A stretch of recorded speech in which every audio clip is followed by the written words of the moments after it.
Hello student, कैसे आप लोग? उम्मीद करता आप लोग ठीक होंगे। आपका मेरे यूट्यूब चैनल संजीव ज्ञान गुरुकुल पर स्वागत है। आज मैं आपको क्लास 8 का मैथ में गणित में राशियों की तुलना चैप्टर का प्रश्न 7.1 का प्रश्न 5 सोल्व करके समझावा, ठीक है, अभी न्यू एनसीईआरटी बुक के आधार पर, ठीक है। और यदि आप वीडियो आपको पसंद आए तो प्लीज मेरे वीडियो को लाइक शेयर कर दीजिएगा, और यदि आप वीडियो में नए तो सब्सक्राइब बटन प्रेस कर बेल आइकन प्रेस कर और पर क्लिक कर दीजिएगा, ताकि हमारी हर पहले आने वाले वीडियो का नोटिफिकेशन आपको समय समय पर मिल जाए, ठीक है। और प्रश्न 5 सोल्व करने से पहले मैं आपको एक बात कह दूं कि इस वीडियो का पूरा अंत तक देखिएगा, बीच में कहीं भी स्किप मत कीजिएगा, नहीं तो आपको वीडियो में प्रश्न का अच्छी प्रकार से समझ में नहीं आएगा, ठीक है। और प्रश्न 7.1 का मैंने 1 से लेकर 4 तक के प्रश्न का हल सॉल्व करके समझा दिया, ठीक है। और आप उन वीडियो को हमारे पर्सनली 7.1 के डिस्क्रिप्शन बॉक्स पर जाकर देख सकते हैं। मैंने वहाँ उन वीडियो का लिंक दे दिया आपका, ठीक है।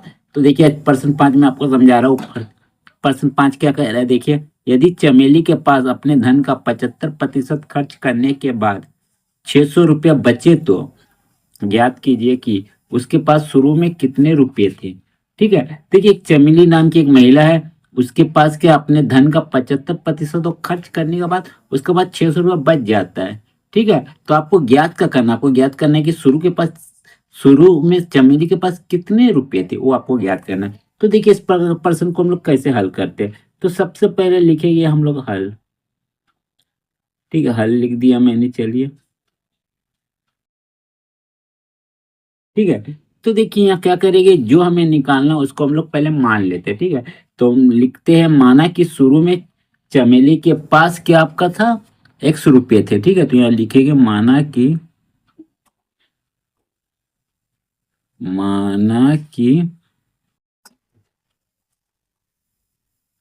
शुरू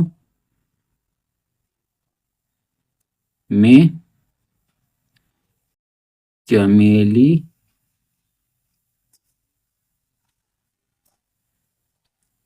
के पास पास एक्स एक्स रुपये थे, ठीक है, 100 रुपये थे। चलिए क्या करेंगे, हम लोग लिखेंगे प्रश्न अनुसार, ठीक है, या प्रश्न के अनुसार लिखिए, प्रश्न के अनुसार, ठीक है। प्रश्न के अनुसार यानी जो आपका प्रश्न कह रहा है, ठीक है।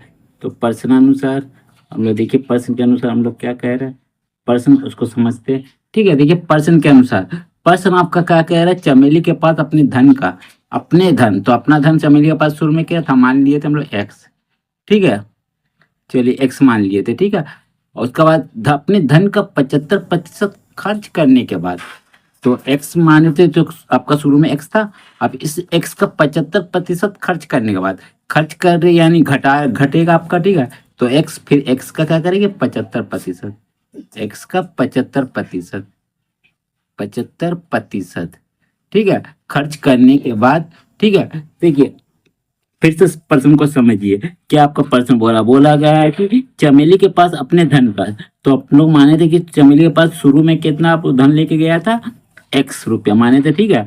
फिर बोला गया है कि अपने धन का 75% खर्च करने के बाद, तो शुरू में जितना धन था उसका 75% निकालेंगे, ठीक है। तो देखिए एक्स का 75%, ठीक है। फिर शुरू में धन जो था उसका 75% हम लोग क्या कर दिए, खर्च कर दिया, मतलब इससे जितना शुरू में था उसका एक्स का 75% निकालेंगे, उसको खर्च करके हटा देंगे, तो हटाने के बाद आपको कितना बचा, 600 रुपया बच जाता है, तो बराबर 600 रुपया।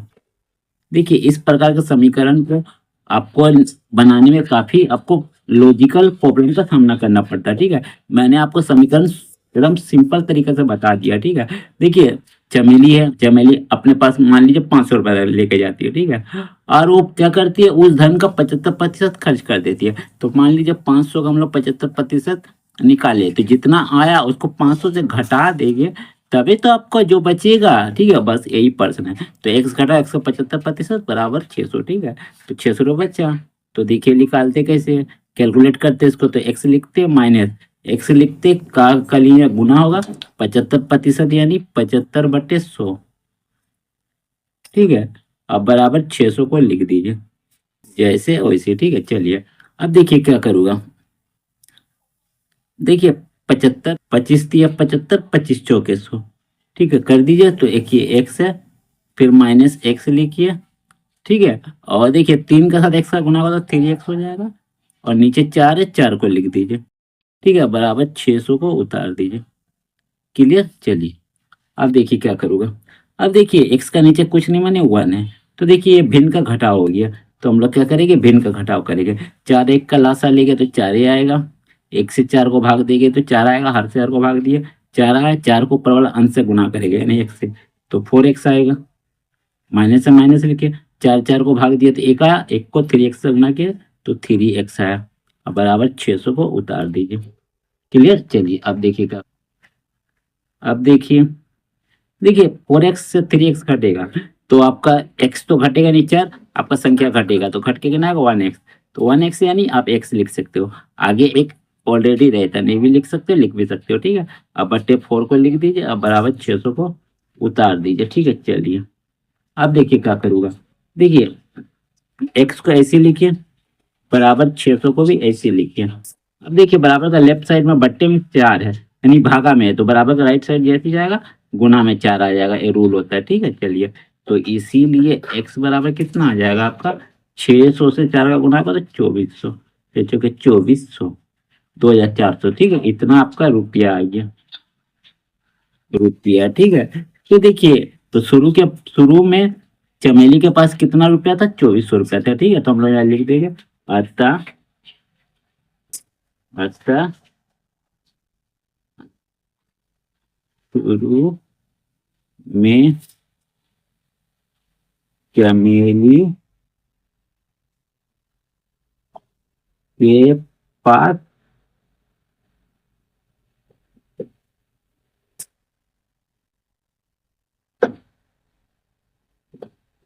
पास 2400 रुपये थे। बस यही आपका आंसर हो गया, ठीक है। यानी आपका 2400 रुपये चमेली लेके गया होगा, उसका 75% निकाला होगा, उसको घटाने के बाद जो बचा तब जाकर आपका 600 बचा होगा, ठीक है। यानी 2400 रुपये शुरू में चमेली के पास थे, ठीक है। तो हमने तो मैंने जो ये आपका प्रश्न सॉल्व करके समझाया, ये आपको उम्मीद करता हूँ यह आपको समझ में आ गया होगा, ठीक है। और यदि यह वीडियो को पसंद आए तो प्लीज मेरे वीडियो को लाइक से सब्सक्राइब कर दीजिएगा, और यदि आपको वीडियो समझने में कोई कष्ट हो तो आप मुझे कमेंट कर सकते हैं, और यदि आपने इससे पिछले दिया वीडियो नहीं देखा तो आप मेरे डिस्क्रिप्शन को प्लेलिस्ट पर जाकर देख सकते हैं, ठीक है। तो फिर मिलते हैं इसके नेक्स्ट वीडियो में यानी प्रश्न नंबर 6 में, तब तक के लिए धन्यवाद।